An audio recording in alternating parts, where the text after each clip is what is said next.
kecuaian daripada budak yang buat plating ni tadi dengan epoxy ni tadi, dia tak betul-betul, kan file tu panjang. Bila kita nak buat load test tu tadi, kita boleh kena potong pakai cutter. So bila pakai cutter tu tadi, dia ada letaklah epoxy. Masalah dia tadi, epoxy ni dia tak betul-betul flat. Lepas tu dia letak plate kan, dia letak plate kat atas ni tadi, dia timbang air. Kecuaian daripada budak yang buat plating ni tadi dengan epoxy ni tadi, dia tak betul-betul flat.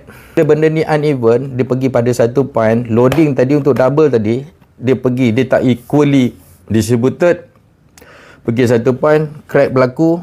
Itu yang saya kata macam perasan ada crack berlaku waktu dia tengah load. Benda tu dia crash disebabkan oleh loading yang tak equally distributed dekat tempat yang 300 size file ni tadi. Dia jadikan crack kat sini, dia pecah, the whole thing pecah. Belajar satu, bye.